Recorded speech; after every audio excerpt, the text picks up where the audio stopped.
The Montana twilight cast long shadows across the valley as 4 pickup trucks rumbled toward Catherine Shepherd's isolated ranch.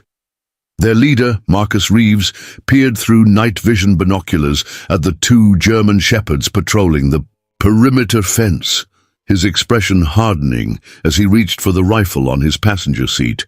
"Those dogs have to go first," he muttered to his brother, chambering a round tipped with a special sedative. "She won't even hear them fall."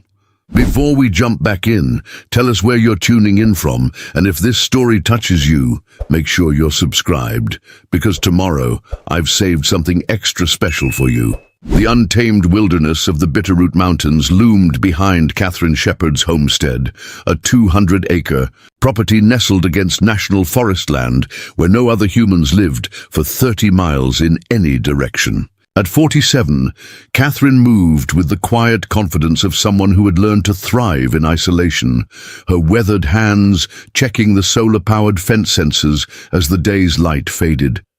10 years had passed since she'd buried her husband and transformed this vulnerable ranch into something the locals couldn't begin to understand, a territory where the boundary between domestic and wild had been deliberately, methodically blurred.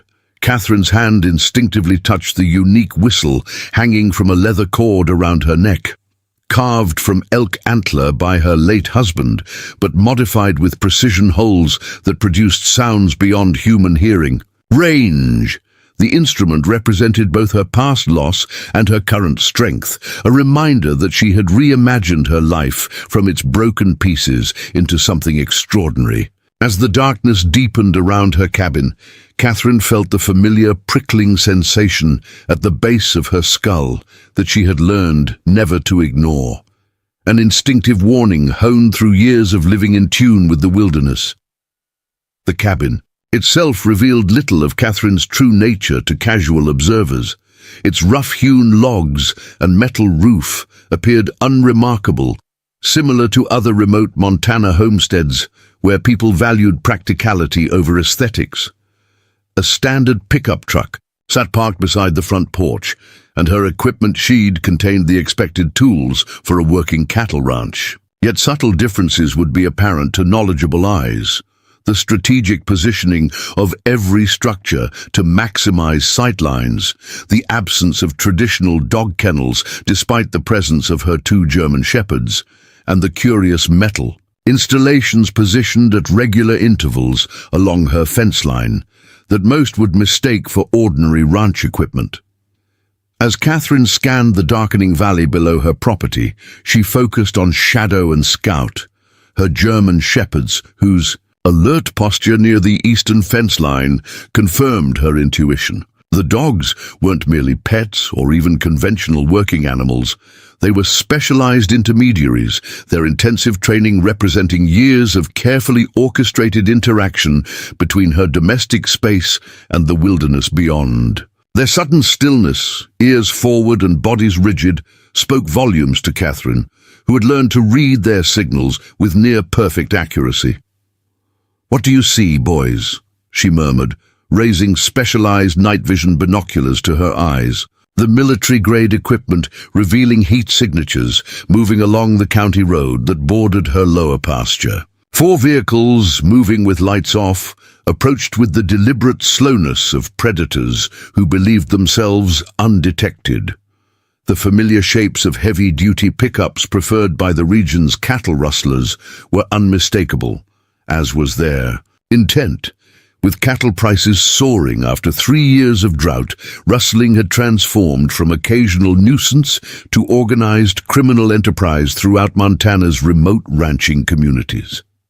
Catherine's nearest neighbor, Elijah Blackwood, had lost 22 head just last month, the rustlers striking with professional efficiency in the dead of night. 3 other ranches in Clearwater County had been hit in the past 6 weeks, the law enforcement response hampered by vast distances and limited resources. The sheriff's department had increased patrols, but their response time to Catherine's isolated property would never be less than 45 minutes, an eternity when facing determined criminals. What the approaching rustlers couldn't know was that Catherine had spent the decade since her husband's death transforming grief into purpose through a project most would consider impossible, even insane.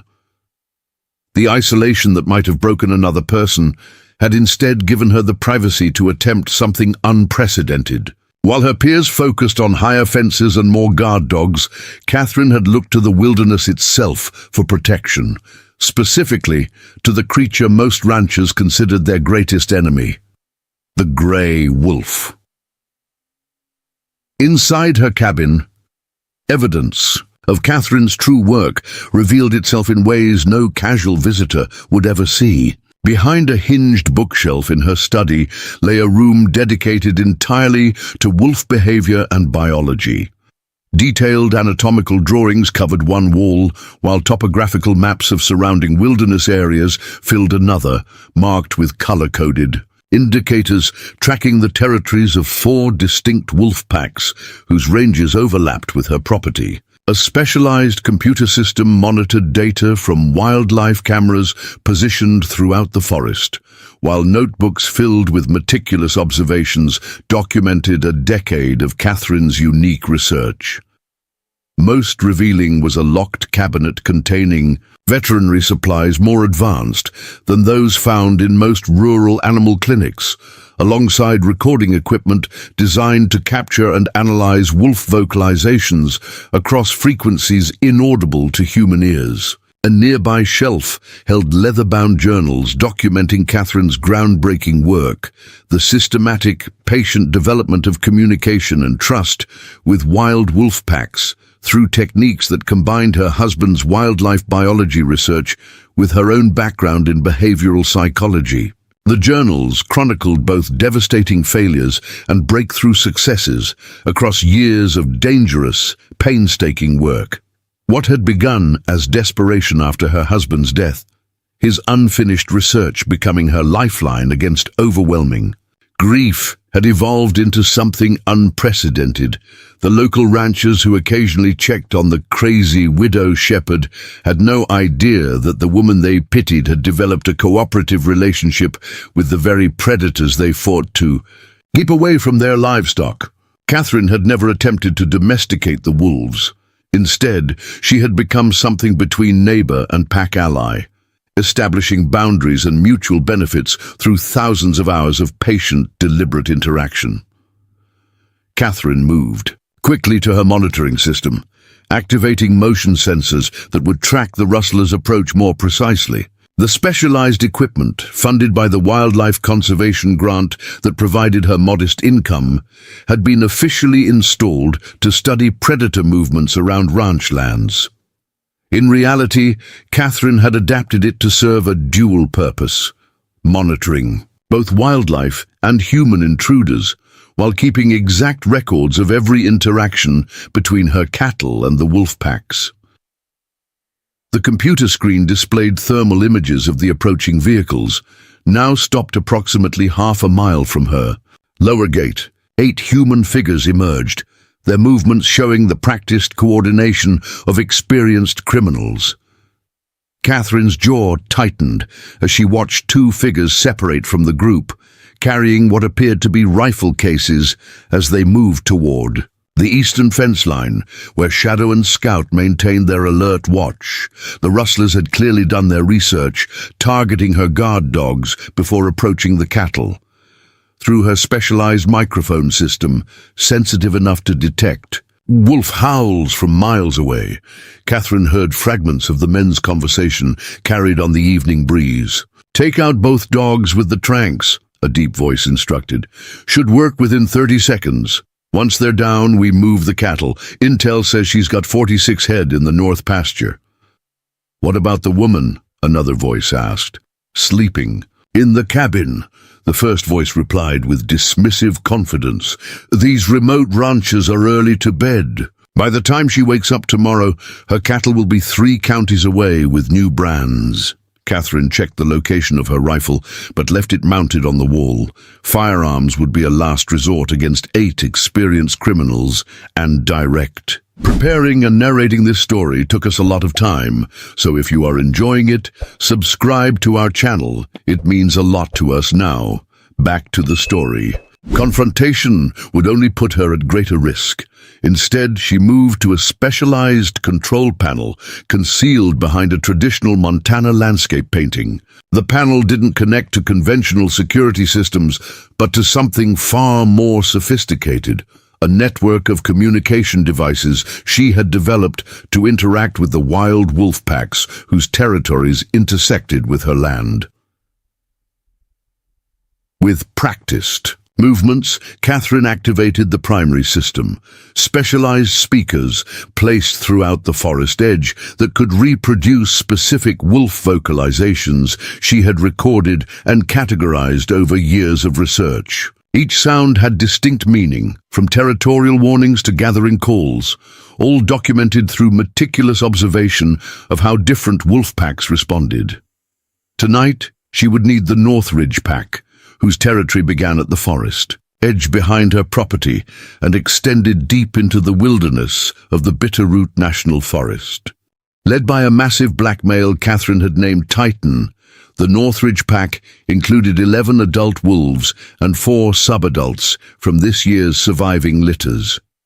Through carefully structured interactions over 6 years, beginning with scent familiarization and progressing to controlled, indirect encounters, Catherine had established a relationship with the pack that defied conventional understanding of wolf behavior. She wasn't their leader or master, but a respected territory neighbor who provided occasional mutual benefits, from veterinary intervention when one wolf had been injured by a moose to strategic placement of game cameras that helped them locate elk herds during harsh winters. Catherine's emergency protocol began with a specific vocalization, a gathering call she had recorded from Titan himself 2 winters ago, then modified slightly to include subharmonics that she had discovered triggered immediate attention from pack members. The specialized speakers positioned along the forest boundary broadcast this call into the wilderness, a summons that would bring the Northridge wolves to the edge of her property, where the tree line met open pasture.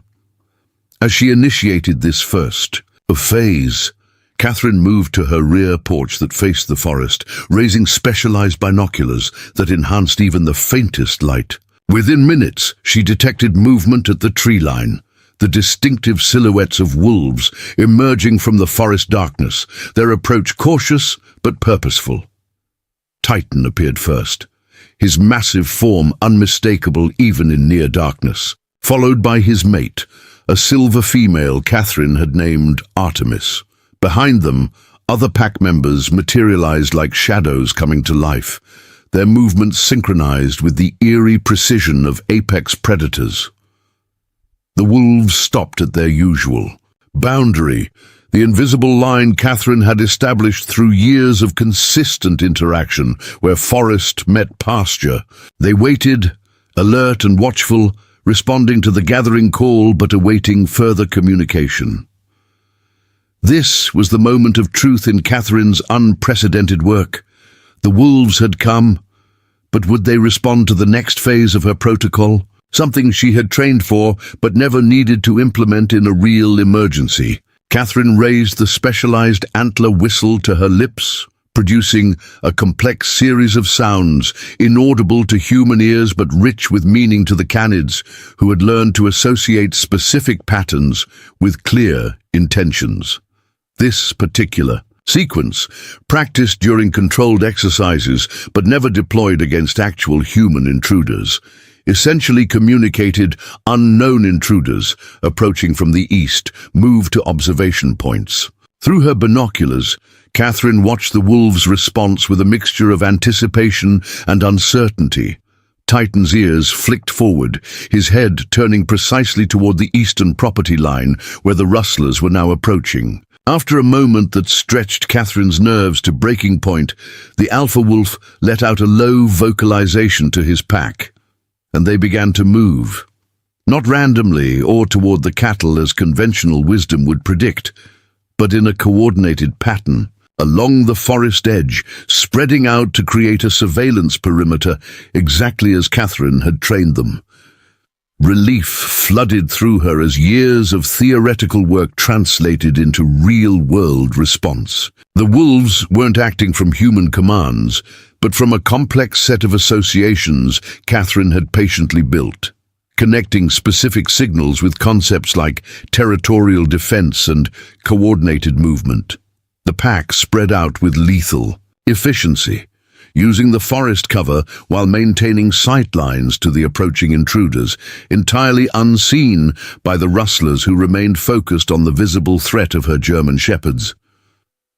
Catherine returned to her monitoring system, watching as the two rustlers with rifles approached her dogs. Shadow and Scout maintained their position, their training keeping them from barking or charging, another unconventional strategy Catherine had implemented. Rather than having aggressive guard dogs that would alert intruders to their detection, she had trained Shadow and Scout to silently observe and hold position unless directly threatened, making them more effective early warning systems than conventional guard animals. Through her directional microphone, Catherine could hear the rustlers' whispered conversation as they prepared to shoot her dogs with tranquilizer darts. Both dogs, in sight, range about 80 yards, one man murmured. Wind's perfect, they don't even know we're here. Take the shot, his companion replied. We need to move the herd before midnight. Catherine's hands tightened into fists as she watched one man raise his rifle, the infrared scope glowing faintly in her monitoring system's display. The knowledge that her beloved dogs were about to be attacked filled her with cold fury, but she forced herself to remain focused on the larger strategy. Shadow and Scout were essential to her ranch's operation, but they were also an intentional misdirection, the visible security system that concealed her true defensive capabilities.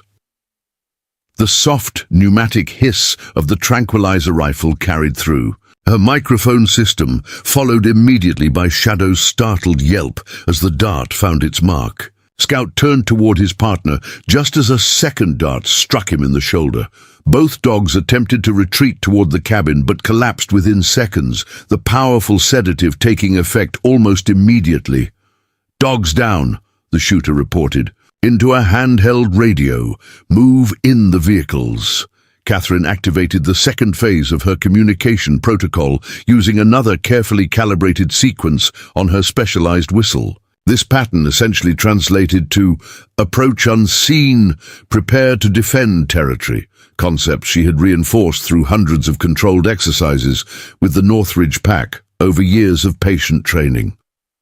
Through her night vision binoculars, Catherine watched Titan respond immediately, leading his pack in a silent advance using the natural contours of the land for cover. The wolves moved like liquid shadows, invisible to conventional sight in the darkness, approaching the eastern fence line, where the rustlers now drove their trucks through the cut padlock on her gate. The 8 men converged at the edge of her, north pasture, unloading portable panels to create a makeshift corral for loading her cattle. Their movements showed professional efficiency. These weren't opportunistic thieves, but an organized operation with experience stealing livestock. 2 men headed toward her sleeping cattle with ATVs designed to herd them quietly toward the waiting trucks, while another began setting up portable loading ramps. Marcus Reeves, the operations leader, surveyed the property with satisfaction, his night vision goggles revealing no movement from the darkened cabin where the widow shepherd presumably slept, unaware that her livelihood was being stolen. 40 minutes in and out, he instructed his team through their radio system. Standard procedure, quiet herding, minimal stress to the cattle. We don't want them bawling. What Reeves couldn't see, what no conventional security system would have detected, was the strategic positioning of 11 adult wolves and 4 subadults around the perimeter of his operation. Catherine had trained the Northridge Pack not through dominance or reward, but through a revolutionary approach that recognized and respected their natural territorial behavior, intelligence, and pack structure. She hadn't taught them to attack. humans, but to respond to specific threats to territory they now considered partially their own through years of carefully managed coexistence. From her monitoring station, Catherine observed the rustlers' operation with the calculated assessment of someone who had anticipated this scenario for years. The moment had arrived to implement the final phase of her defensive protocol, not an attack, but a strategic demonstration of force designed to disrupt the rustlers' operation without endangering either humans or wolves. Catherine activated her property's specialized lighting system, not the conventional security floods that would have illuminated the rustlers' positions, but a sequential pattern of ground-level lights around the pasture perimeter that created momentary visual confusion for human eyes, while providing ideal visibility for the wolves' superior night vision. Simultaneously, she raised her specialized whistle to her lips, producing the most complex sequence of the protocol, the signal for display territorial presence. Through her monitoring system, Catherine watched the wolves respond with spectacular coordination. Rather than rushing forward in an attack, the Northridge pack executed a sophisticated territorial display. Titan emerged first from the darkness, positioning himself on a slight rise where the security lights illuminated his massive form to full effect, his head raised in silent authority.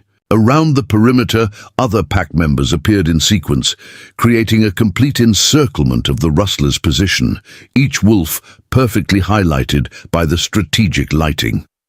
Marcus Reeves froze as his night vision goggles suddenly filled with the image of Titan, the wolf's eyes reflecting the security lighting with an eerie glow that seemed to pierce directly through the technology to the man behind it.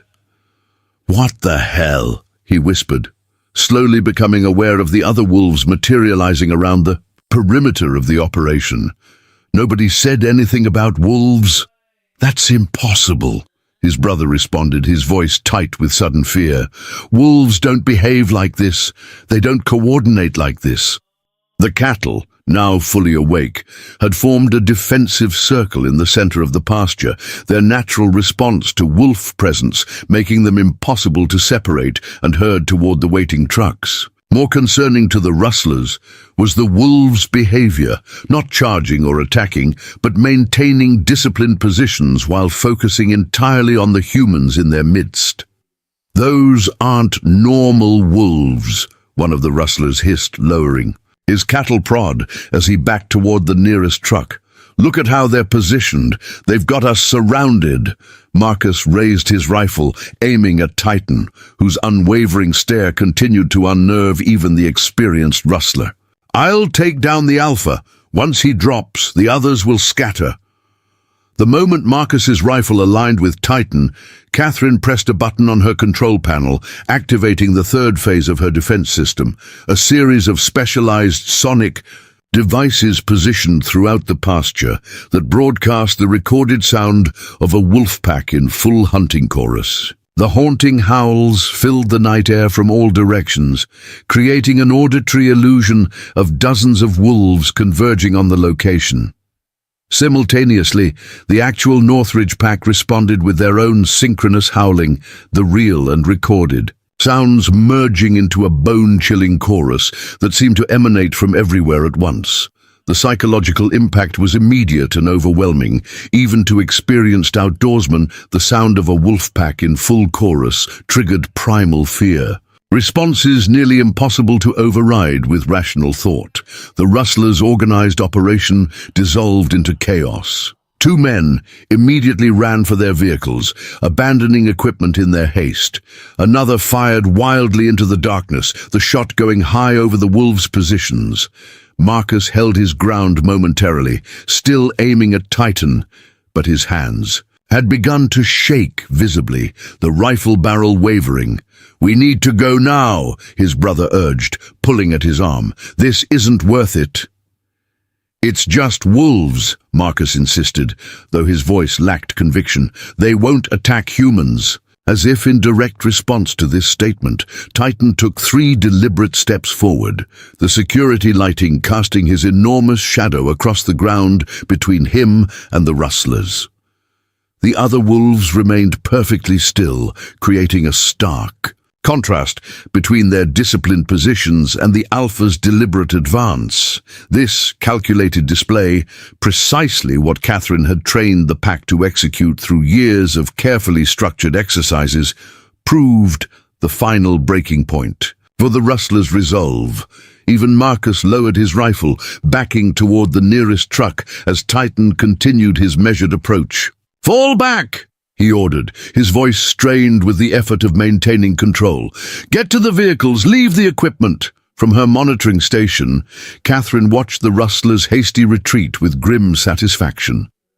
Her unprecedented defensive system, painstakingly developed through years of theoretical research turned practical application, had succeeded beyond her most optimistic projections. As the rustlers' truck sped away down her access road, abandoning thousands of dollars of equipment in their haste, she activated the final phase of her protocol. Catherine's specialized whistle produced the signal for territory secured, followed by the reward protocol she had established for successful cooperative defense. Through her monitoring system, she activated the release mechanism on a specialized structure at the forest edge, a reinforced cabinet containing high-protein food supplies specifically formulated for wolf nutritional requirements. The cabinet opened automatically, providing the Northridge Pack with their associated reward for territory defense without requiring Catherine's direct presence, maintaining the crucial boundary between wild and domesticated behavior. As the wolves completed their territorial patrol and moved toward the forest edge, Catherine finally allowed herself to leave the monitoring station and check on Shadow and Scout. Her beloved German shepherds lay unconscious but breathing steadily near the eastern fence, their vital signs strong despite the powerful sedative. She would bring them inside to recover, knowing the tranquilizer would wear off within hours with no permanent effects. Standing in the Montana night, watching the Northridge Pack melt back into the forest darkness after their unprecedented coordination, with human intention, Catherine felt the weight of what she had accomplished. A decade of work, dismissed as grief-driven obsession by those few who knew of it at all, had culminated in a defensive system unlike anything conventional ranching had considered possible. What had begun with desperate grief following her husband's death had evolved into something revolutionary, not the domestication of wolves, which would have diminished their essential nature, but a cooperative relationship that respected and utilized their natural behaviors. Catherine had discovered the narrow bridge between wild and domestic that most believed impossible to cross.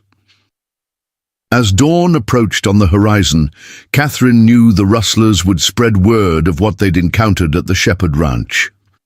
Stories would circulate about wolves that behaved like trained guardians, coordinating defense of livestock they should have been hunting. Most would dismiss these accounts as exaggerations from men embarrassed by their failed operation. Some might recognize fragments of truth, but misinterpret what they heard. No one would guess the full reality that Catherine Shepherd dismissed. As a grieving widow clinging to her remote ranch had achieved what wildlife biologists considered impossible. She hadn't trained wolves to behave like dogs. She had established herself as something between neighbor and ally to wild predators, creating mutual benefit without diminishing their essential nature. What the rustlers couldn't know as they fled into the night was that they had just experienced merely the first phase of Catherine's defensive capabilities, a warning display rather than the full territorial response the Northridge Pack was capable of executing. The wolves had demonstrated precisely the level of response Catherine had signaled, no more and no less, revealing a degree of communication sophistication that would revolutionize understanding of wolf cognition if ever made public. Catherine. Shepherd watched the forest edge where Titan made one final appearance, his silhouette momentarily visible against the lightening eastern sky before he disappeared into the wilderness that remained his true home. The boundary between their territories, human and wolf, remained intact, but the unprecedented cooperation across that boundary had changed everything. The rustlers who had killed her dogs had unwittingly awakened a defensive system beyond anything they could have imagined, and Catherine knew they would not return to test it twice. Marcus Reeves slammed his fist against the steering wheel as the convoy of pickup trucks sped down the rural highway, putting miles between themselves and the Shepherd Ranch. "This wasn't in any of our intelligence," he growled, glancing at his brother Cooper in the passenger seat. "Nobody mentioned anything about coordinated wolf packs. That wasn't natural behavior." Cooper's face remained pale in the dashboard light. "Did you see how they positioned themselves? That was a military-style encirclement. Wolves don't do that." He pulled up his phone, searching frantically through their research files on regional ranches. "Our source said she was just a widow with a small cattle operation and 2 guard dogs. Nothing about wolves." In the truck behind them, equipment worth thousands of dollars had been hastily loaded during their retreat, much of it damaged in the same panic. The financial loss was substantial, but more concerning to Marcus was the strategic failure. In 3 years of operations across 4 states, his crew had never abandoned a job. Their reputation for reliability had earned them exclusive contracts with black market buyers who paid premium prices for untraceable livestock. "Get Donovan on the phone," Marcus ordered. "His intel on this ranch was completely worthless.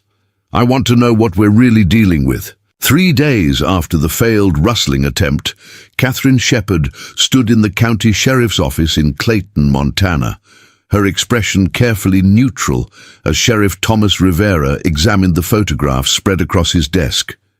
The images showed discarded equipment left behind by the rustlers, portable cattle panels, specialized loading ramps, and 2 all-terrain vehicles abandoned in their haste to escape. "This is professional-grade equipment," Rivera noted, his weathered face serious as he studied the evidence.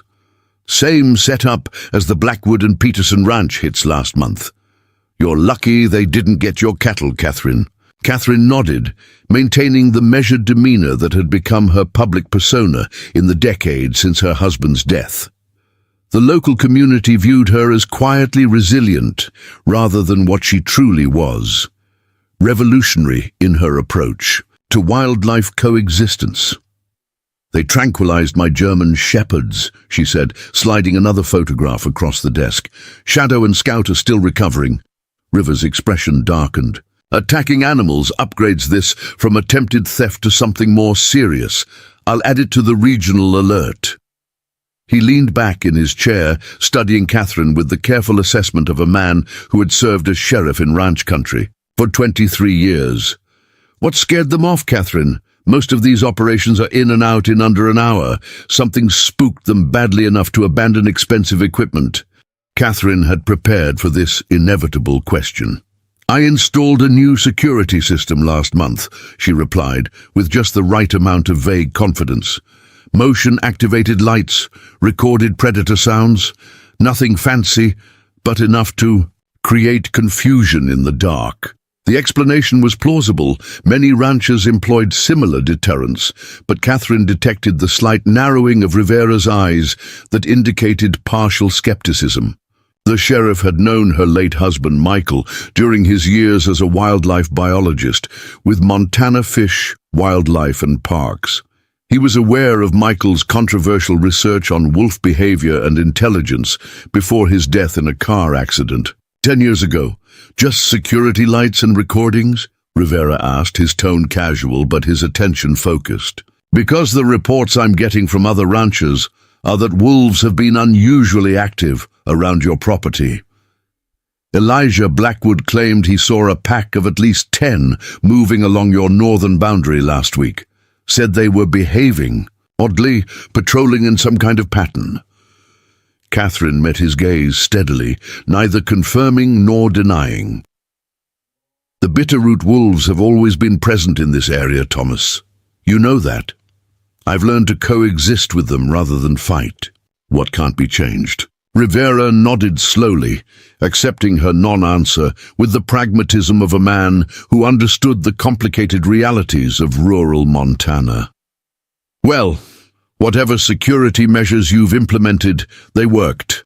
I'll have deputies increase patrols near your property, but with 3 counties and limited manpower, I can't promise quick response times. As Catherine left the sheriff's office, she felt the familiar weight of isolation that had defined her existence since Michael's death.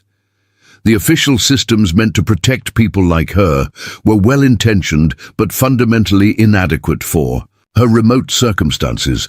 This reality had been the catalyst for her revolutionary approach to security, turning to the wilderness itself rather than conventional protections. Catherine's truck bumped along the back roads toward her ranch, the spring mud gradually giving way to gravel as she climbed into the foothills of the Bitterroot Mountains. The landscape here was transition territory, neither fully tamed by human agriculture nor completely wild. This liminal zone had been key to Michael's research, the space where human and wilderness boundaries blurred and new relationships became possible. Her thoughts turned to her late husband, as they often did on these solitary drives. Michael Shepard had been considered brilliantly unorthodox in his approach to predator behavior research, particularly his focus on wolf cognition and communication capabilities. His academic papers suggesting that wolves possessed far more sophisticated communication systems and territorial concepts than previously documented had been controversial, drawing both acclaim and dismissal from wildlife biology circles. What few people knew, not even Sheriff Rivera, was that Michael's research had progressed far beyond his published work. In the private notebooks Catherine kept secured in her study, Michael had documented the theoretical framework for potential communication with wolf packs through understanding and adapting their natural signaling systems. He had believed that wolves, as highly intelligent social animals with complex pack structures, could potentially recognize and respond to human intentions if approached through the proper behavioral frameworks. Michael's death had left this groundbreaking work unfinished, existing only as theoretical models and observational notes. In her grief, Catherine had initially continued his research as a way to maintain connection with him. What had begun as a widow's desperate attempt to preserve her husband's legacy had transformed over a decade into something far more significant. The practical application of theories that most wildlife experts still considered impossible. Catherine parked her truck in front of her cabin and immediately noticed Shadow and Scout waiting on the porch, their recovery from the tranquilizer. Darts now complete, the German shepherds approached with their characteristic disciplined affection, nudging her hands for brief acknowledgement before resuming their alert postures. Unlike conventional ranch dogs trained to bark at intruders, Shadow and Scout had been conditioned to serve as silent observation points, communicating threat levels through specific body language Catherine had taught them. Inside the cabin, Catherine moved directly to her monitoring system, checking for any alerts triggered during her absence. The sophisticated equipment registered normal wildlife movements: deer passing through the eastern meadow, a mountain lion traversing the ridge 2 miles north, and the North Ridge pack returning to their denning area after a successful elk hunt in the high country. The system showed no human intrusions, but Catherine's decade of wilderness awareness had taught her that absence of evidence wasn't evidence of absence. Her instincts proved correct, as a subtle alert pinged from her secondary monitoring system. A modified wildlife camera positioned on public land overlooking the county road approached her property. The high-resolution images showed a dark blue sedan moving slowly past her access road, the driver clearly visible as he studied her gait and security measures. Catherine zoomed in, capturing the man's features, late 50s, silver-haired, with the purposeful examination of someone assessing rather than merely observing, not a rustler. They operated in teams with trucks and trailers. This was something different, potentially more concerning. Catherine downloaded the images and ran them through her specialized facial recognition database, which cross-referenced public records from regional law enforcement and wildlife management agencies. Within minutes, she had a match that sent a chill through her carefully constructed world. Dr. Victor Harlow, senior wildlife biologist, Montana Department of Fish, Wildlife and Parks. Specialization: predator control and management. Catherine's hand moved instinctively to the antler whistle around her neck as fragments of memory crystallized into clear threat assessment. Victor Harlow had been Michael's academic rival and most vocal critic, dismissing his research on wolf intelligence as anthropomorphic fantasy lacking scientific rigor. More concerning, Harlow was known for his aggressive predator control policies, advocating for expanded wolf hunting seasons and rejecting coexistence strategies in favor of lethal management. The timing couldn't be coincidence. 3 days after rustlers encountered her wolf defense system, a predator control specialist was conducting surveillance of her property. The failed rustling attempt had created exactly the situation Catherine had worked for 10 years to avoid. Unwanted attention focused on her unconventional relationship with the local wolf packs. Catherine moved quickly to her secure communication system, sending an encrypted message to the only person who knew the full scope of her work. The response came within minutes.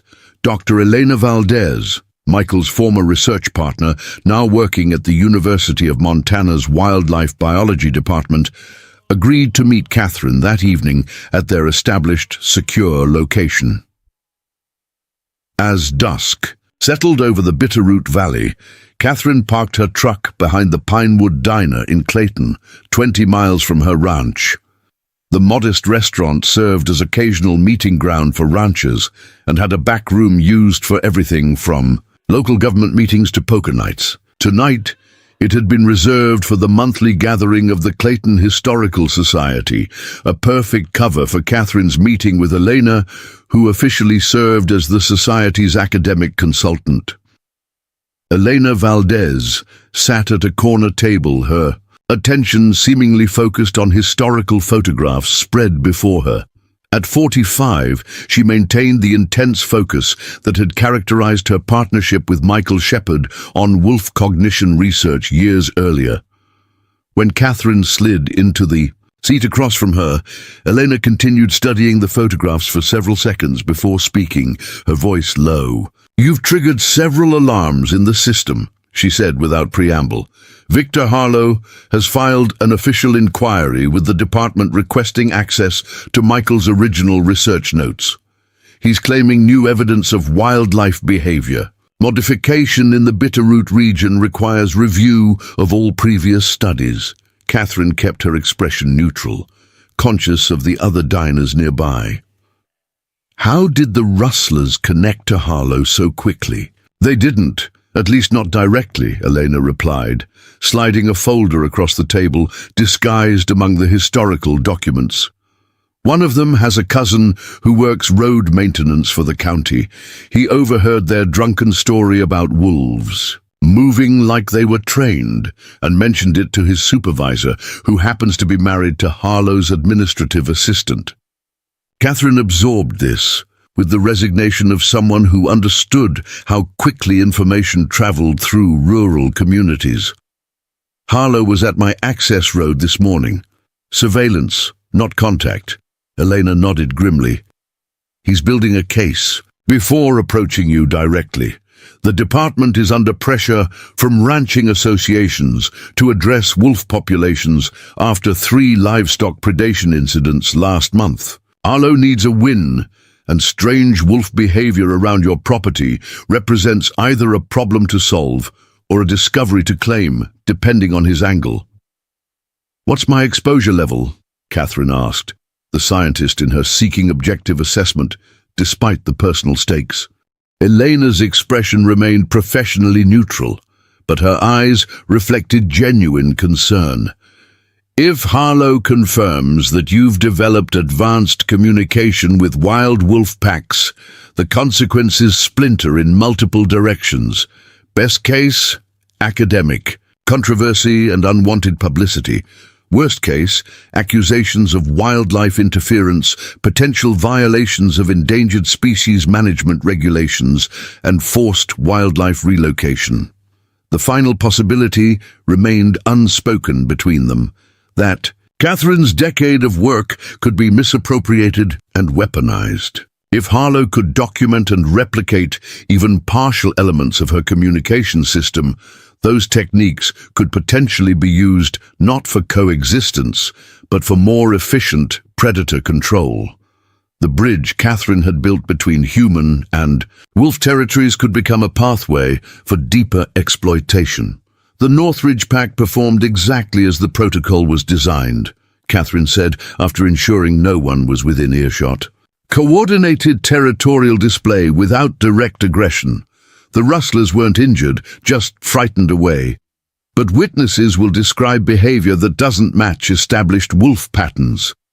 Elena nodded, understanding the implications. "We need containment and counter-narrative. I've prepared academic context suggesting documented cases of unusual wolf behavior around human settlements."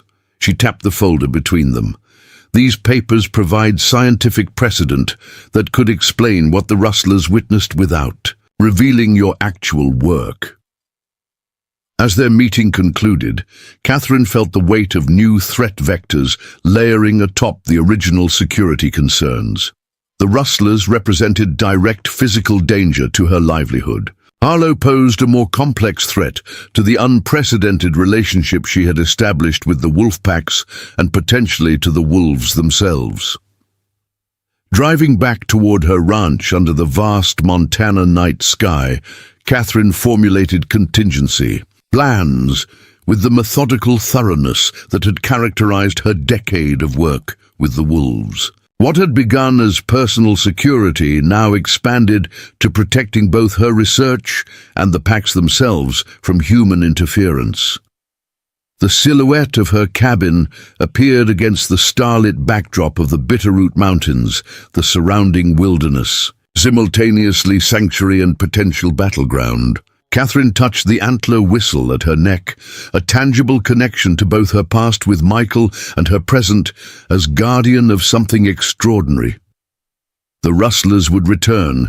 Men like Marcus Reeves didn't abandon lucrative targets after one failure, but they would return with new intelligence, different strategies, and possibly connections to officials like Harlow, who brought institutional power to the equation. The wolves had performed flawlessly in the first engagement, but the true test of Catherine's revolutionary communication system still lay ahead. As if responding to her thoughts, a lone howl echoed from the distant ridgeline. Titan, the North Ridge. Alpha, announcing the pack's presence in their shared territory. Catherine stepped from her truck, listening as other wolf voices joined the chorus, their unified sound carrying across the valley with haunting clarity. To ordinary ears, it was simply wolves calling in the wilderness. To Catherine, it was confirmation that the extraordinary partnership she had built remained intact, ready for whatever challenges approached on the horizon. The sprawling riverside motel on the outskirts of Clayton hadn't updated its decor since the early 1990s, but its location offered perfect anonymity for the meeting Marcus Reeves had arranged. In room 114, with the curtains drawn against the afternoon sun, 5 men gathered around a laptop displaying satellite imagery of Catherine Shepherd's ranch. The men represented what Marcus called his problem-solving team, specialists brought in when standard operations encountered unexpected obstacles. Thermal imaging confirms regular wolf movement along these ridgelines, said Donovan, a former wildlife management officer who had lost his license after illegal trapping incidents on protected land. His finger traced patterns across the topographical display. But here's where it gets interesting. The movements show patrol patterns, not hunting behavior. They're moving like sentries, not predators. Cooper Reeves leaned forward, studying the distinctive loop formations that appeared repeatedly in the tracking data. Could be coincidence. Natural territory maintenance. Donovan shook his head. I've tracked wolves across 5 states for 20 years. This isn't natural pattern formation. These are coordinated movements with consistent timing intervals. He clicked to another screen, showing close-up images of distinctive paw prints, photographed near Catherine's property line. And look at these track measurements. The alpha male is enormous, at least 160 pounds, based on the paw size and stride length. Marcus digested this information with growing conviction that they face something beyond standard ranch security. Our buyer is still offering premium price for those cattle, double the usual rate if we deliver within the week. We need a strategy that neutralizes both the woman and whatever she's doing with those wolves. From the corner of the room, a lean man with a shaved head finally spoke. Trent Vasquez had served as a private military contractor before finding more profitable work in specialized security circumvention. Wolves respond to specific stimuli regardless of any training. If the widow is using some kind of control system, we disrupt the system, not the wolves themselves. He reached for the laptop, pulling up thermal imaging of Catherine's property, recorded over 3 consecutive nights. Your first approach was standard. Neutralize visible security. Move in with standard equipment. But look at the heat signatures. From her cabin, he pointed to consistent patterns emerging from specific points around the structure. Those aren't random emissions, they're directional outputs on regulated intervals. Marcus studied the patterns with growing understanding. Some kind of signaling system. Exactly, Vasquez confirmed, and we can jam it. Electronic countermeasures will disrupt whatever communication method she's using with those wolves. Once isolated, she becomes a standard target with standard vulnerabilities. The plan crystallized with military precision, electronic countermeasures to disrupt Catherine's control systems, specialized non-lethal wolf deterrents to create temporary disorientation, and a swift, decisive operation that would be completed before Sheriff Rivera could possibly respond to any emergency calls. 3 nights from now, Marcus decided, studying the weather forecast that predicted heavy cloud cover and rain, perfect conditions for their night vision equipment, while limiting visibility for both the wolves and any surveillance systems. We move at midnight.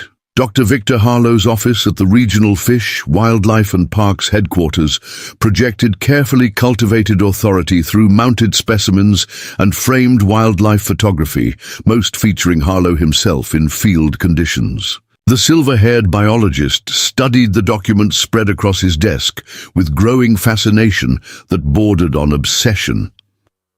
Shepard was closer than anyone realized, he murmured to his research assistant, a graduate student who had learned that advancing in Harlow's department required unquestioning support. His theoretical frameworks on interspecies communication mediators were dismissed as fantasy, but these application patterns suggest functional implementation.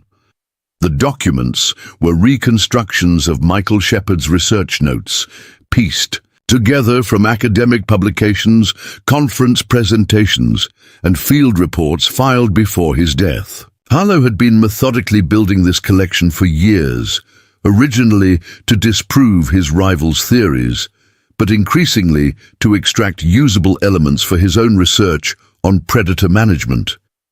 The widow has maintained the property as a living laboratory, Harlow continued, circling a satellite image of Catherine's ranch with its strategic positioning against wilderness boundaries. 10 years of unmonitored continuation of Michael's work, without academic oversight or regulatory Compliance. The assistant shifted uncomfortably. "Sir, without direct evidence of wildlife interference, we don't have authority for official investigation. The department requires protection from liability." Harlow interrupted sharply. "Which is precisely why we're proceeding with careful documentation before official channels become involved." He tapped a folder marked with yesterday's date. "The anonymous report of trained wolf behavior provides sufficient basis for preliminary assessment, particularly given the protected status of gray wolves under Montana's current management plan." What Harlow carefully omitted was his communication with Randall Thornton, a prominent rancher who served on the Montana Livestock Board and had been pushing for expanded wolf culling permits. Thornton had already arranged private funding for Harlow's special research initiative should he secure evidence of unprecedented wolf behavior modification, evidence that could potentially justify emergency management measures in wolf territories surrounding Catherine's property. "Tomorrow," Harlow decided, closing the file with finality, "we conduct an official property assessment under habitat monitoring protocols. The widow won't be able to refuse access without raising immediate regulatory flags." Catherine Shepherd stood on the ridge above her ranch house, powerful binoculars focused on the county road 3 miles distant, where a Montana Fish, Wildlife and Parks vehicle had been parked for 40 minutes. Even at this distance, she recognized Victor Harlow's distinctive posture as he periodically raised his own optical equipment toward her property.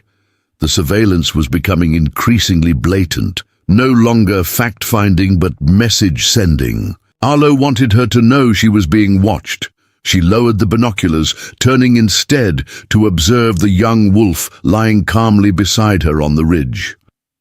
Luna, daughter of Titan and Artemis from the previous year's litter, had emerged as uniquely receptive to Catherine's communication methods. While the adult wolves maintained appropriate wild boundaries even within their cooperative arrangement, Luna displayed a deeper aptitude for cross-species understanding. "They're coming from multiple directions now," Catherine told the wolf quietly, the conversation one-sided in verbal terms, but reciprocal in other ways. Luna's ears flicked toward her voice, golden eyes watching Catherine's hand movements with focused intelligence. "We need to adapt the protocol." Catherine's decade of work had led her to understand that wolf intelligence manifested differently than human cognition. Not lesser, but oriented toward different priorities and perceptions. The breakthrough in her communication system had come when she stopped trying to make wolves understand human concepts and instead learned to translate her intentions into frameworks wolves naturally processed. Luna rose as Catherine activated her specialized whistle, producing a complex sequence that essentially conveyed boundary adjustment concepts, the specific frequencies organized in patterns that the wolf's brain processed as territorial information rather than commands. The young wolf listened intently, then loped toward the forest edge, disappearing into the undergrowth with purposeful direction. Catherine watched her go with mingled pride and concern.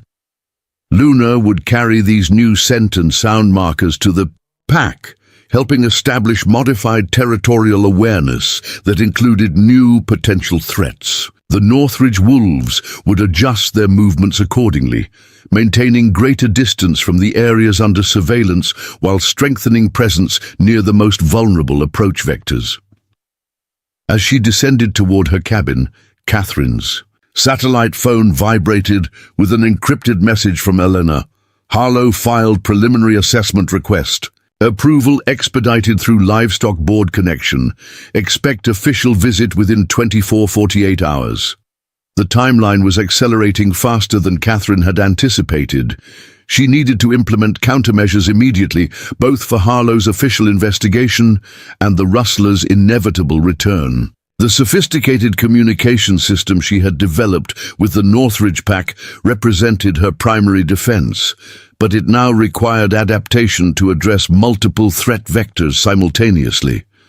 Inside her cabin, Catherine activated her most comprehensive security protocol, a full property assessment using every surveillance tool in her arsenal. The specialized software identified 3 particular vulnerabilities: electronic signals from her communication system that could potentially be detected or jammed, sight lines from public access roads that gave Harlow observation advantages, and weather patterns in the 3-day forecast that would favor approach under cover of rain and cloud cover. Catherine's response wasn't panic, but methodical problem-solving born from years of wilderness self-reliance. First, she initiated the backup communication system she had developed specifically for signal disruption scenarios, mechanical rather than electronic, using specialized wind-activated devices positioned throughout her property that produced specific sound frequencies when air moved through them at particular velocities. The wolves had been conditioned to recognize these sounds as secondary communication if the primary system failed. Next, she activated specialized cameras focused on the most likely approach routes, programming them to transmit real-time alerts to both her cabin systems and the secure server Elena maintained at the university as backup. If her local systems were compromised, the off-site monitoring would maintain surveillance continuity.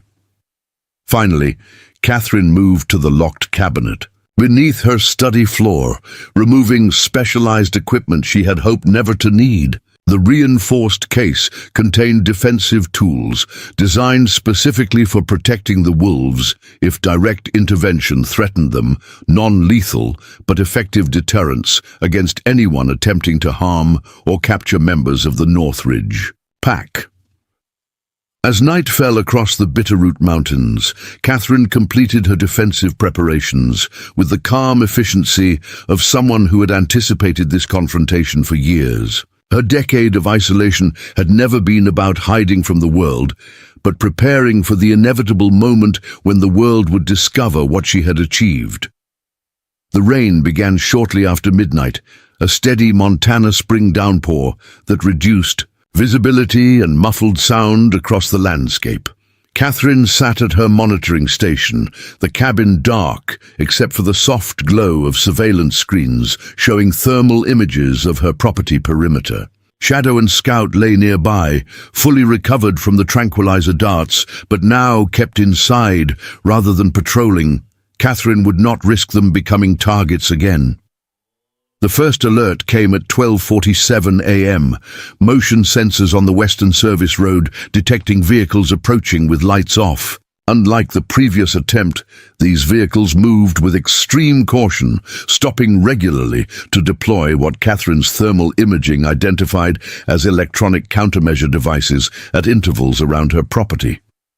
"Signal jammers," she murmured, watching as her primary communication system's diagnostic screen confirmed degrading transmission strength.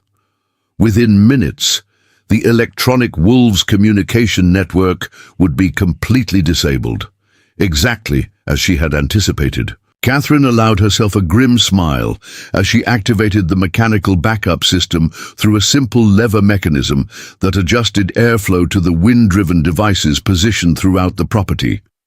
Her thermal imaging showed 8 figures, deploying from the vehicles, their movement patterns indicating specialized tactical training beyond standard rustler operations. They carried what appeared to be modified wildlife control equipment, specialized sound devices used in predator management, and what Catherine recognized as compressed air launchers for non-lethal chemical deterrence. They were coming prepared, for wolves this time, with equipment designed to disorient and repel without creating evidence of wildlife harm that would trigger federal investigation. The sophistication confirmed Catherine's assessment that the rustlers had connected with someone possessing wildlife management expertise, possibly Harlow himself, though more likely someone from his department with fewer professional risks. Catherine didn't reach for her rifle or call emergency services. Instead, she initiated the contingency protocol she had developed specifically for electronic countermeasure scenarios. Through her specialized whistle, its sound frequencies traveling through pathways the electronic jammers couldn't block, she activated the Northridge Pact's most advanced defensive configuration. The wolves responded with a strategy entirely different from their previous engagement. Instead of visible territorial display, they implemented what Catherine had termed phantom presence, a sophisticated dispersion pattern that created acoustic and scent illusions of wolf activity in multiple locations simultaneously, while the actual pack remained concealed and mobile. On her thermal imaging, Catherine watched the rustlers' organized approach falter as their perimeter sensors detected conflicting wolf signatures from multiple directions.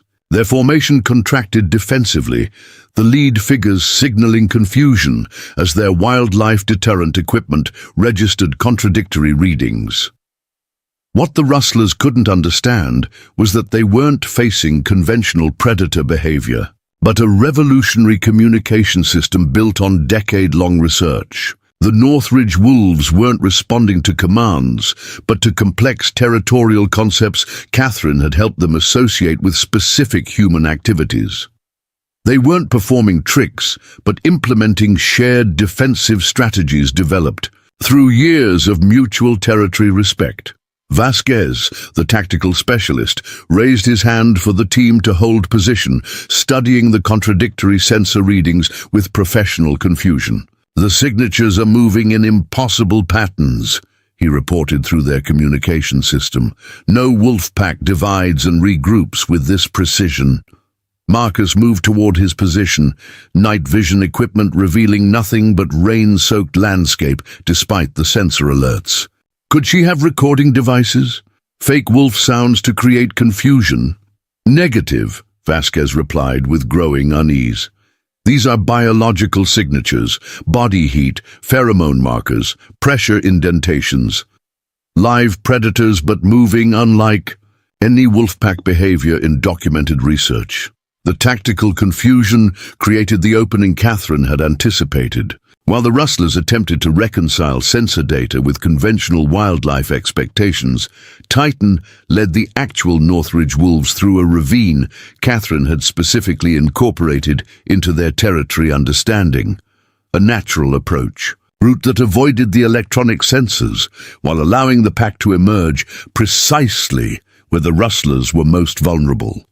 The first rustler became aware of the tactical encirclement when Titan materialized from the darkness directly before him, the massive black wolf appearing like a manifestation of primal fear made flesh. The man's shout of alarm was cut short, as other wolves seemed to materialize simultaneously around the team's perimeter, their positioning uncannily precise in creating complete containment without direct aggression. Marcus raised his specialized launcher, aiming at Titan with practiced motion. "Deterrent ready, on my mark."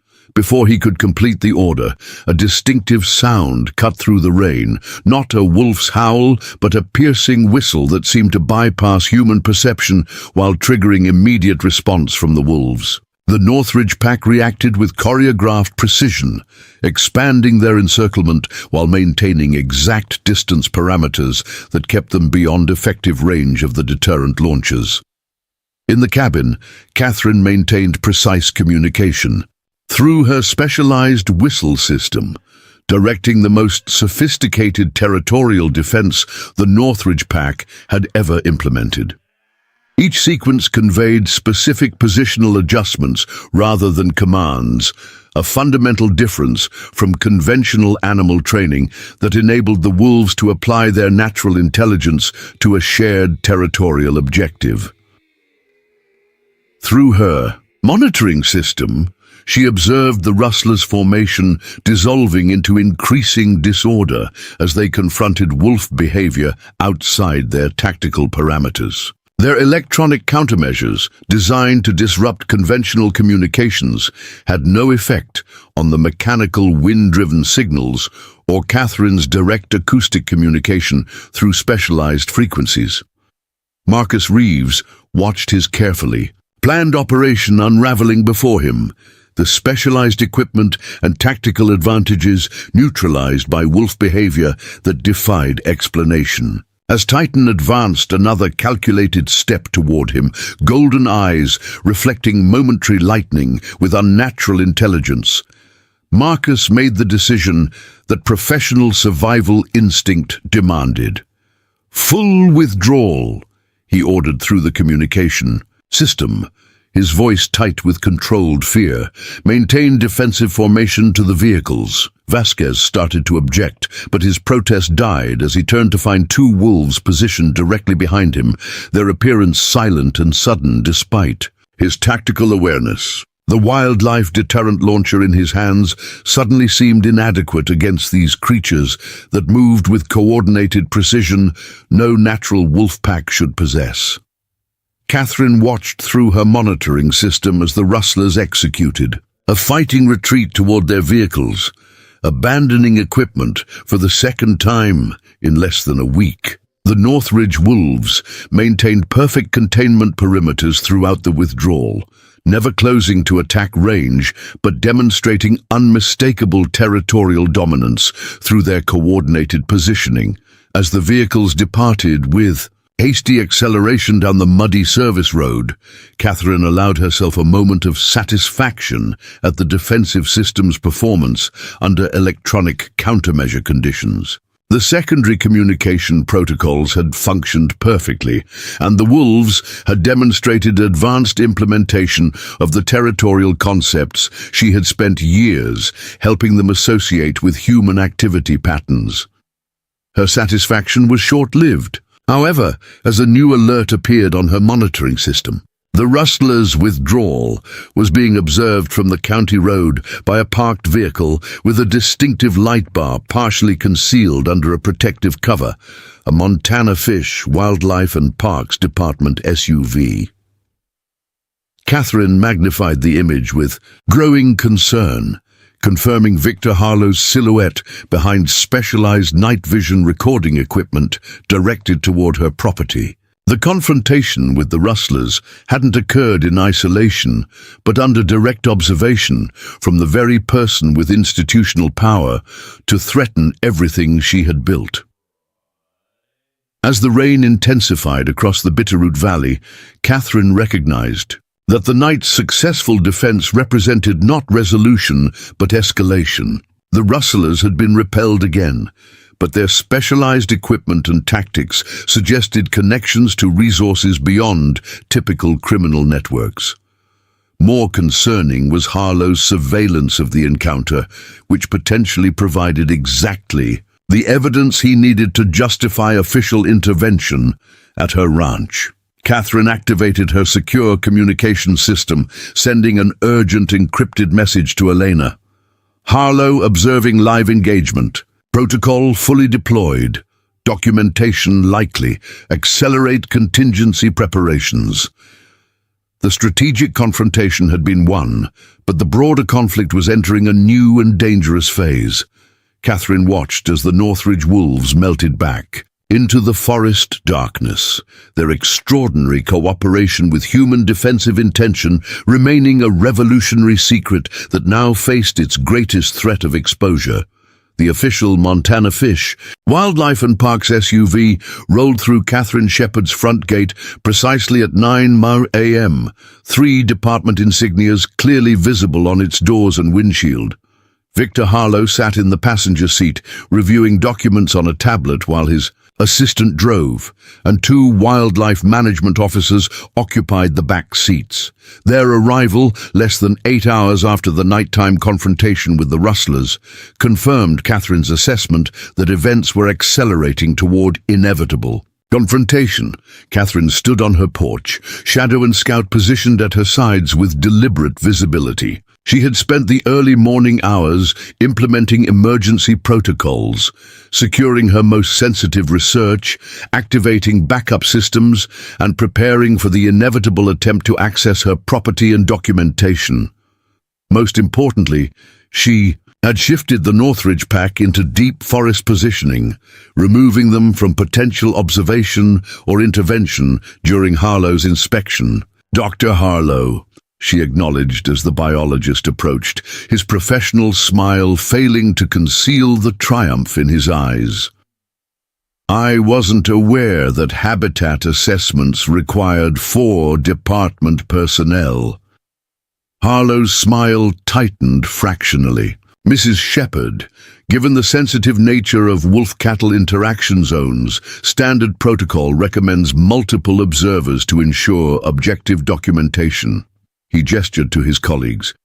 "My research assistant, Dr. Campbell, and officers. Reyes and Mitchell, who specialize in predator management assessment." Catherine noted the careful terminology, assessment rather than control, though Officer Mitchell's equipment belt carried specialized wildlife restraint tools that suggested capability beyond mere observation. She maintained a neutral expression. As Harlow presented the official documentation, "This assessment is authorized under Montana Code Section 87-5-123 regarding habitat monitoring in predator livestock interface zones." Harlow explained with bureaucratic precision. "Recent reports of unusual predator behavior in this region require standard evaluation of territorial patterns and potential human interference factors." Catherine accepted the documents, her decade of isolated research having prepared her for this inevitable moment. "Of course, I'm happy to cooperate with routine habitat assessment." She gestured toward the main pasture. "My cattle are in the north section today. You'll find standard range management practices throughout the property." Harlow's eyes narrowed slightly at her immediate cooperation, having clearly anticipated resistance. "We'll need access to all structures as well, Mrs. Shepherd. Wildlife monitoring equipment, feed storage, and any specialized systems you may have implemented for predator deterrence." "Certainly," Catherine agreed with practiced calm. "Though, I should mention that Sheriff Rivera has opened an active investigation into attempted cattle theft on this property. Some areas may contain evidence his department has asked me to preserve." The strategic mention of law enforcement investigation created the expected moment of recalibration among the department team. Harlow recovered quickly, but Officer Reyes exchanged a glance with Mitchell that confirmed Catherine's assessment. They hadn't been fully briefed on the rustling incidents or potential evidence collection. "We'll coordinate with the Sheriff's Department if necessary," Harlow replied smoothly. "Our focus remains strictly on wildlife management concerns." As the assessment team began their inspection, starting with her cattle management areas, Catherine maintained careful attention to their movement patterns and documentation focus. Harlow conducted a performance of standard habitat assessment, soil sampling, vegetation documentation, fence line inspection, but his particular interest in her property's electronic systems and equipment sheds revealed his true objective. "Interesting. Modifications to your solar array," he noted, examining the power distribution system that fed Catherine's specialized communication equipment. "Far more capacity than standard ranch operations would require?" Catherine had prepared for this specific line of inquiry. "My late husband's research required reliable power for data collection. I've maintained his systems out of respect for his work." Harlow's expression revealed calculated skepticism. "Michael's research focused on wolf pack communication systems, as I recall. Quite controversial in its theoretical applications." "My husband had diverse research interests," Catherine replied evenly. "The equipment supports weather monitoring, security systems, and my own wildlife photography work. Each explanation technically accurate while revealing nothing of the revolutionary communication system the power actually supported." The inspection progressed with increasing tension as Harlow methodically documented aspects of Catherine's property that diverged from conventional ranching practices.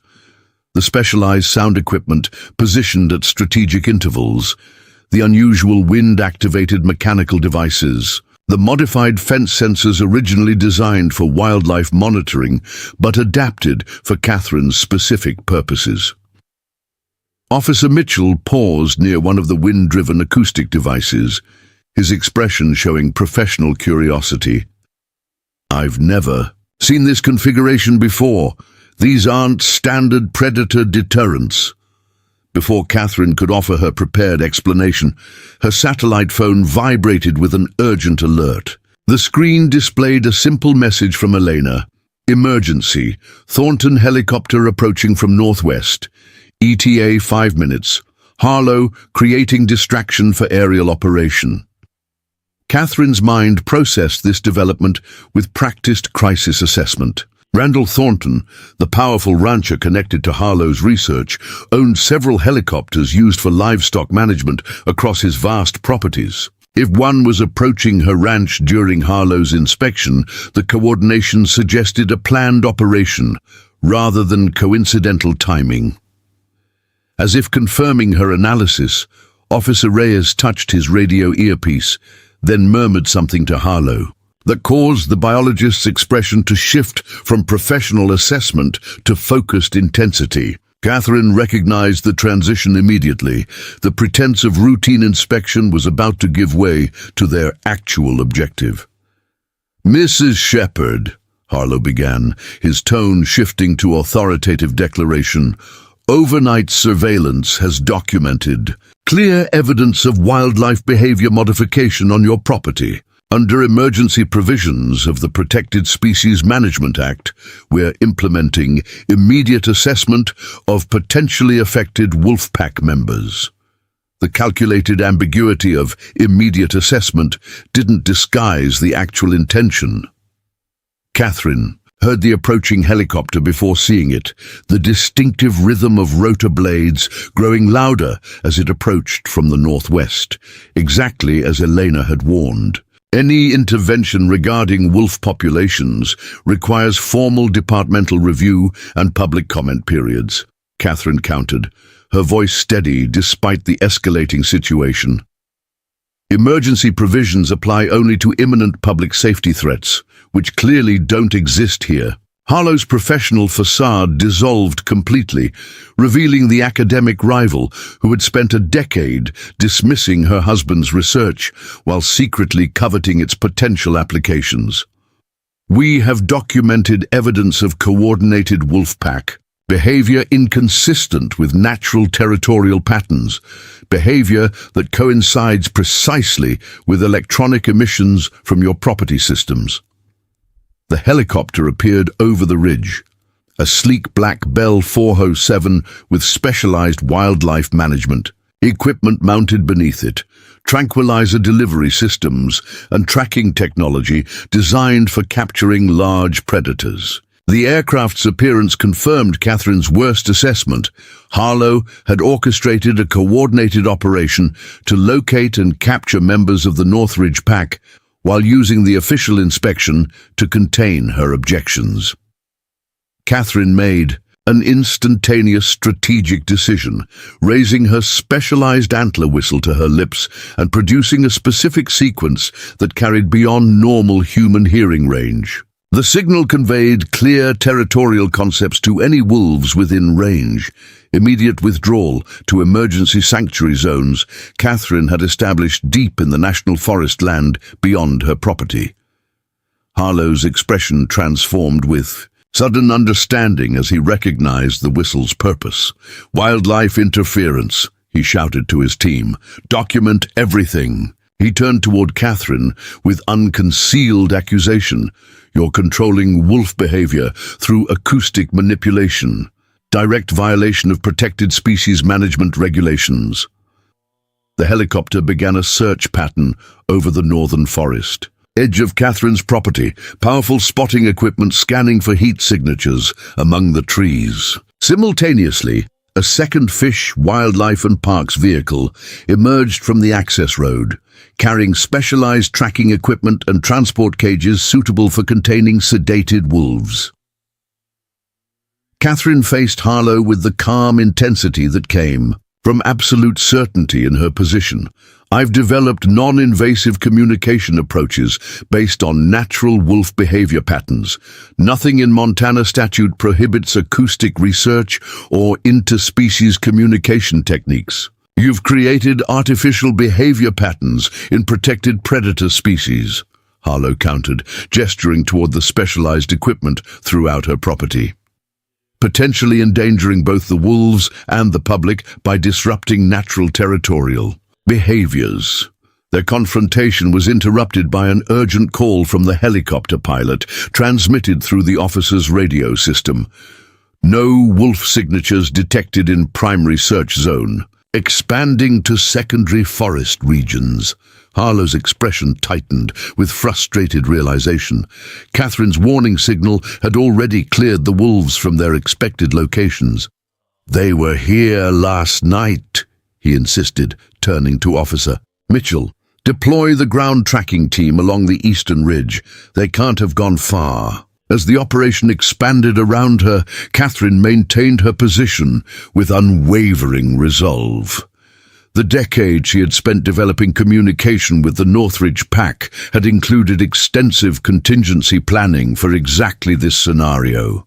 Official intervention, attempting to capture wolves she had formed unprecedented relationships with. What Harlow couldn't know was that Catherine's emergency protocols included far more sophisticated elements than simple withdrawal signals. The Northridge. Wolves weren't merely hiding. They were implementing complex evasion patterns Catherine had helped them associate with helicopter pursuit, moving through specific terrain features that minimized heat signature detection while maximizing distance from tracking teams. This operation appears to lack proper authorization documentation, Catherine observed calmly, examining the papers Harlow had provided. Emergency intervention requires regional director approval, not just research team assessment. I'll need to contact my attorney regarding potential violations of established wildlife management procedures. The mention of legal scrutiny created visible tension among the officers, who exchanged concerned glances that confirmed Catherine's suspicion. This operation existed in a grey area of departmental authority, likely pushed through by Harlow's connections rather than proper procedural channels. The confrontation reached critical intensity as Randall Thornton himself emerged from the second department vehicle, a tall, imposing figure in expensive ranching attire, who carried himself with the absolute confidence of someone accustomed to institutional deference. His presence on an official operation confirmed the private influence driving this supposedly regulatory action. "Mrs. Shepherd," Thornton acknowledged with minimal courtesy, "your activities have created considerable concern among the regional ranching community. Wolves displaying unnatural behavior patterns represent significant risk to livestock operations throughout the territory." Catherine met his gaze directly, recognizing the actual threat beneath his stated concerns. "Interesting perspective, Mr. Thornton, considering the Northridge Pack hasn't been connected to a single livestock predation incident in over 5 years, while other regional packs have been documented in 17 such cases." Her counter-assessment momentarily disrupted Thornton's practiced authority, revealing frustration before he recovered his composure. "The behavioral modifications you've implemented have unknown long-term consequences for predator management throughout the region. The department has clear authority to intervene when protected species are subject to human interference." The strategic standoff was interrupted by the arrival of an unexpected vehicle. Sheriff Rivera's distinctive patrol SUV approaching rapidly up the access road, emergency lights flashing. The sheriff emerged with evident concern, taking in the helicopter search operation and department personnel with professional assessment. "Dr. Harlow," Rivera acknowledged with careful neutrality. "This appears to be a substantial department operation on private property. May I ask if you've filed the required multi-agency coordination documentation with my office?" Harlow's momentary hesitation revealed the procedural corners that had been cut in rushing this operation into action. "We're operating under emergency. Assessment protocols, Sheriff. Wildlife management falls under state rather than county jurisdiction." "Actually," Rivera countered calmly, "operations of this scale require 24-hour advance notification to local law enforcement under Montana's Coordinated Resource Management statutes, particularly when they intersect with an active criminal investigation." He turned toward Catherine. "Mrs. Shepherd reported attempted cattle theft on this property, which remains under investigation by my department." The sheriff's intervention created the procedural complication Catherine had anticipated would be her strongest defense. Conflicting jurisdictional authorities that would require formal resolution before Harlow could proceed with capturing wolves potentially connected to an ongoing criminal investigation. The helicopter returned from its expanded search pattern, the pilot's frustrated report coming through clearly on the department radios. "No wolf signatures detected in any primary or secondary zones. Complete absence of pack movement throughout. The search grid." Thornton's expression darkened with obvious frustration as the operation he had clearly financed began collapsing under combined technical failure and procedural challenges. "The wolves were here last night. Multiple witnesses confirmed coordinated pack activity inconsistent with natural behavior." These witnesses wouldn't happen to be the same individuals who attempted to steal Mrs. Shepherd's cattle, would they? Sheriff Rivera inquired with calculated precision, because suspect testimony during active investigation carries significant evidentiary limitations. Catherine observed the strategic realignment occurring as Sheriff Rivera's legal constraints collided with Harlow's ambitious operation. The biologist's expression revealed recognition that his procedural shortcuts had created vulnerabilities that could potentially damage his professional standing if formally challenged through departmental review. "We'll temporarily suspend ground operations pending proper multi-agency coordination," Harlow conceded, with visible reluctance.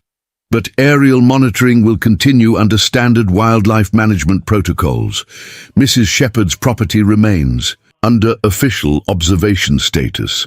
As the confrontation de-escalated into uneasy procedural detente, Catherine maintained her outward composure while inwardly acknowledging that this represented only temporary reprieve rather than resolution. Harlow and Thornton departed with the clear intention of reformulating their approach rather than abandoning their objective of capturing wolves from the Northridge pack. Sheriff Rivera remained behind as the department vehicles and helicopter withdrew, his experienced eyes surveying Catherine's property with new understanding. "Those weren't ordinary rustlers the other night, were they?" he asked quietly once they were alone. "And your security system isn't exactly standard ranching equipment." Catherine measured her response carefully, recognizing both potential ally and necessary limitations to full disclosure. "I've developed effective predator deterrence based on my husband's research. Nothing illegal or harmful to the wolves themselves." Rivera nodded slowly, professional experience allowing him to recognize boundaries of a conversation. "Harlow will be back with proper paperwork and coordinated authorization, probably within 48 hours. Whatever you're protecting, Catherine, you should secure it quickly." As the sheriff departed, Catherine surveyed her property with clear recognition that the confrontation had merely shifted rather than concluded. Harlow had failed in his first attempt to capture members of the Northridge pack, but his collaboration with Thornton guaranteed escalating resources and determination. Catherine touched the specialized whistle at her neck, her mind already formulating the next phase of protection for both her revolutionary communication system and the wolves, who had become something beyond research subjects without becoming less than wild creatures. What had begun as personal security against rustlers had evolved into defense of something with potential significance far beyond her isolated ranch. In the forest depths beyond detection range of Harlow's equipment, the Northridge pack moved, with the coordinated precision that had so alarmed conventional wildlife experts. Their behavior represented neither fully wild nor remotely domesticated patterns, but something unprecedented. Genuine communication across species boundaries that respected rather than subjugated wolf intelligence and social structures.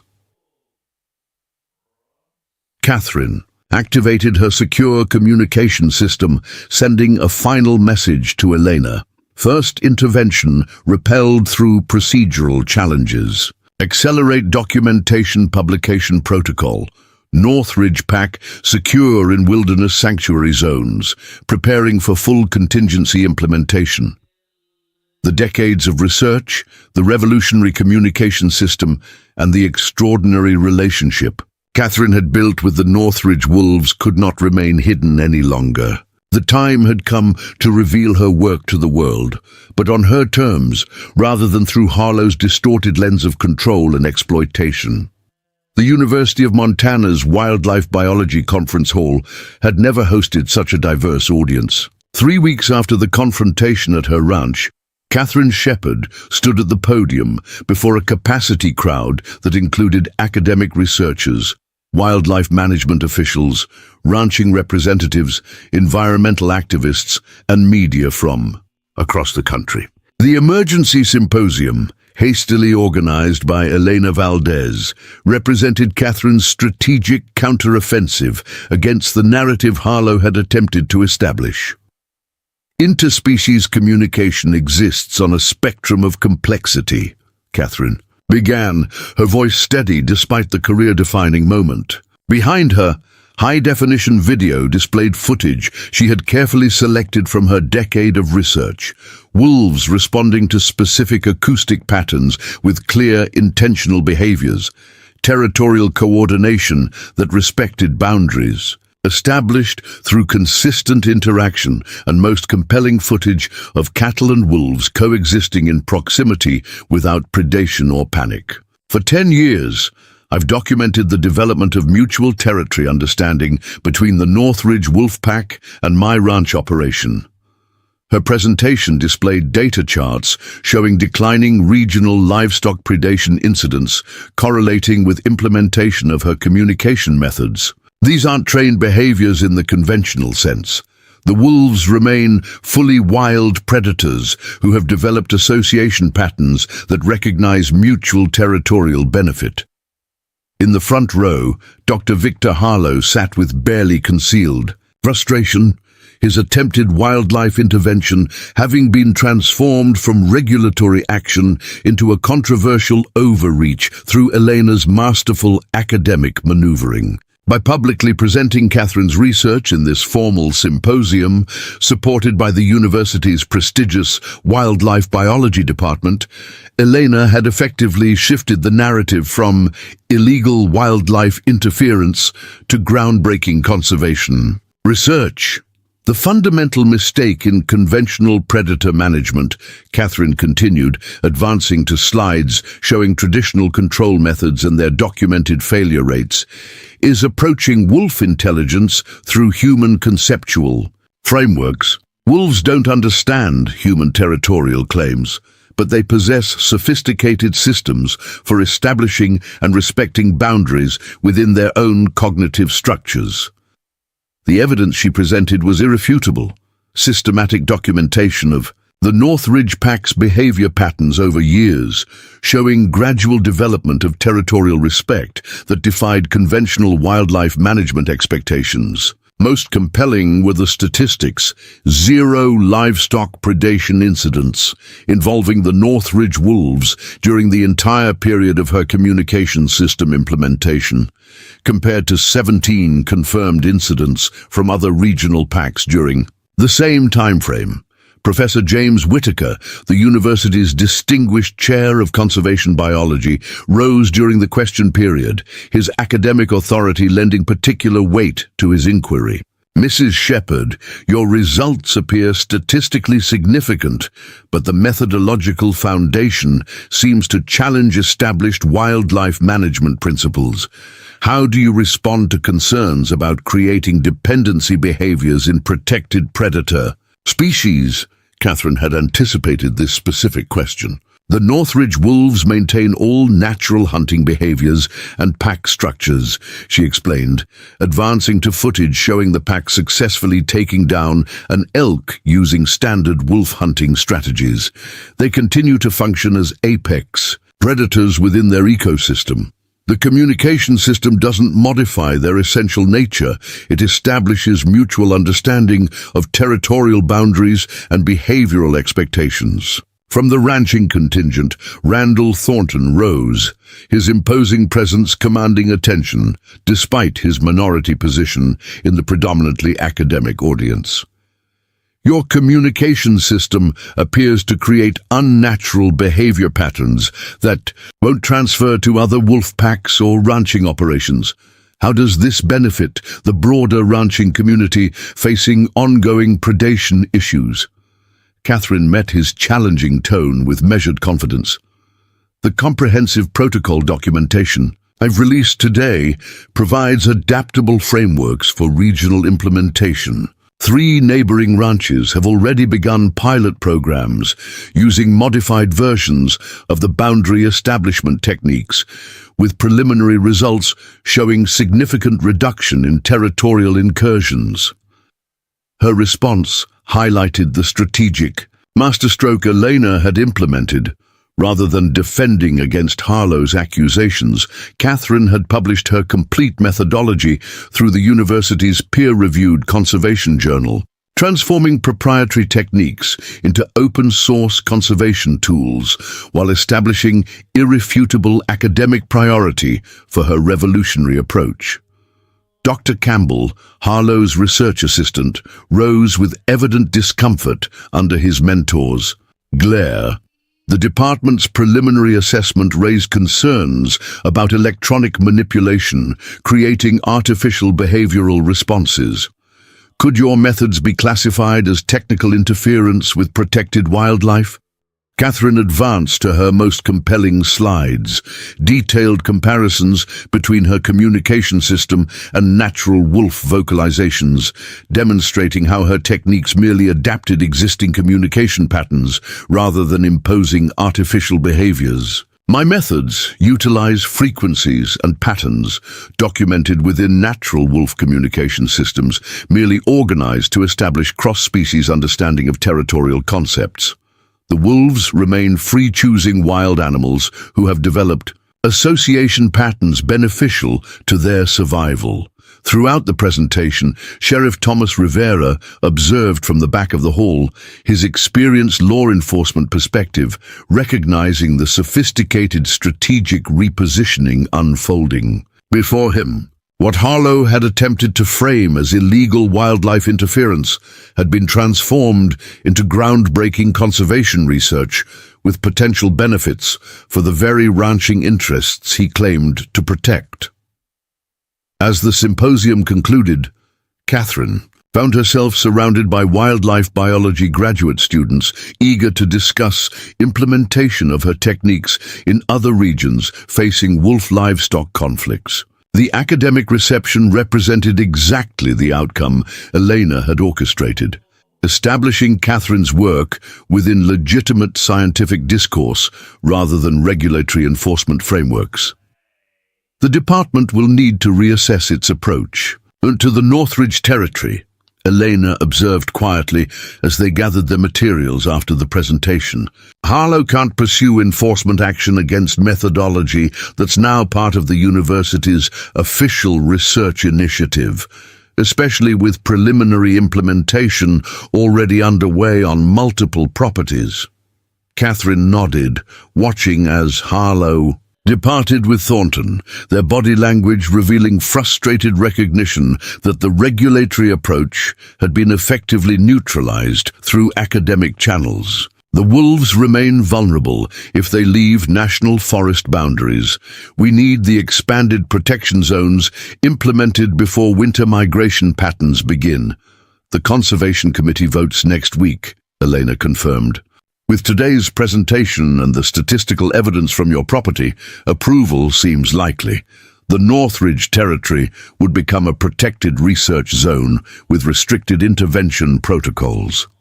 As Catherine left the university campus, she found Sheriff Rivera waiting beside her truck, his expression reflecting new understanding of her isolated ranch operation. "Impressive presentation," he acknowledged. "Explains a few things about those rustlers' wild stories." Catherine studied him carefully, recognizing both potential ally and necessary limitations to full disclosure. "The Northridge wolves protected my property within natural territorial behavior patterns," she replied, the careful phrasing technically accurate, while omitting the sophisticated communication system that had directed that behavior. Rivera nodded, slowly. "Marcus Reeves and his crew were arrested in Idaho yesterday, found with stolen cattle from 3 different operations." He handed her a folder containing official documentation. "They've been connected to 12 rustling incidents across 3 states. Their testimony about trained wolf armies won't hold much credibility in court." This development represented the final resolution of the immediate threat that had initiated the entire sequence of events.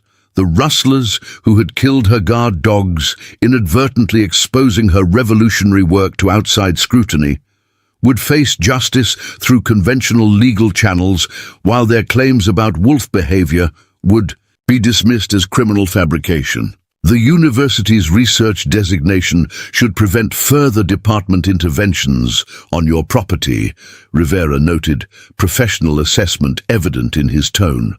Though Thornton seems like the type to pursue alternative approaches when regulatory channels fail, Catherine recognized the implicit warning. The powerful rancher's collaboration with Harlow had been thwarted through academic maneuvering, but his resources and influence guaranteed continued opposition to her work. "The Northridge pact stays primarily within national forest boundaries," she replied. "Their occasional presence on my property falls within established wildlife corridor protocols." As Rivera departed with a knowing nod that acknowledged the careful boundaries of their conversation, Catherine surveyed the academic campus that had become unexpected sanctuary for her revolutionary work. What had begun in isolation following her husband's death had now entered legitimate scientific discourse, protected by academic freedom rather than vulnerable to regulatory intervention.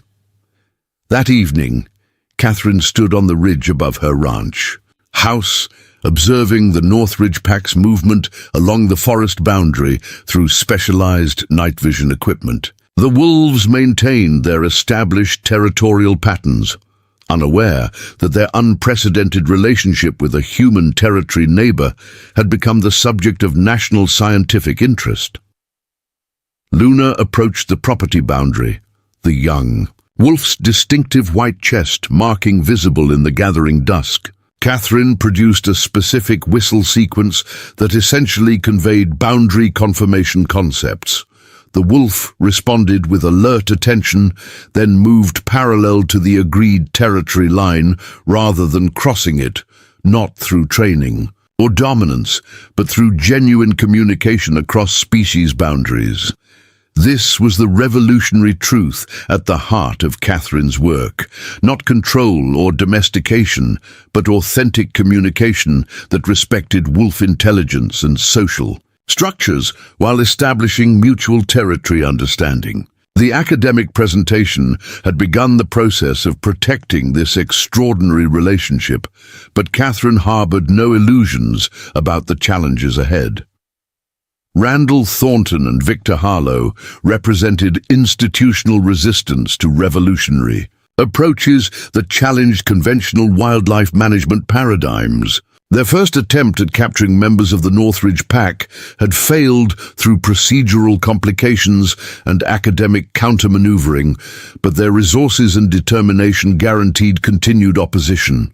As darkness settled over the Bitterroot Mountains, Catherine activated her property's monitoring systems, now officially designated as wildlife research equipment under university protocols, and prepared for the next phase of protecting both her revolutionary communication system and the wolves, who had become something beyond research subjects without becoming less than wild creatures. The rustlers had been neutralized through conventional law enforcement, and Harlow's regulatory approach had been countered through academic channels. But Catherine recognized these as merely opening engagements in a longer conflict that would ultimately determine whether her revolutionary approach to wolf-human coexistence would transform wildlife management or remain an isolated experiment.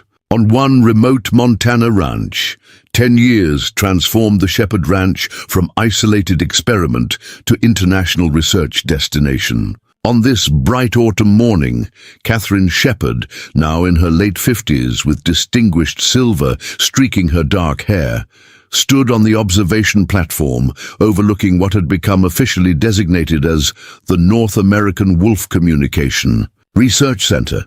The original cabin remained at the heart of the expanded facility, deliberately preserved as reminder of humble beginnings, but now surrounded by purpose-built research structures, monitoring stations, and a conservation education center that welcomed visitors from around the world. Most significant was the 50,000-acre protected habitat zone, extending from her property into the national forest. The Shepherd Northridge Conservation Area, established through congressional designation 5 years earlier. The Swedish team has arrived. Director Shepherd, announced Jason Miller, once a teenager fascinated by her work with wolves, now the center's operations coordinator with a doctorate in wildlife conservation. Their implementation of your communication protocols has reduced livestock predation by 67% in their northern territories.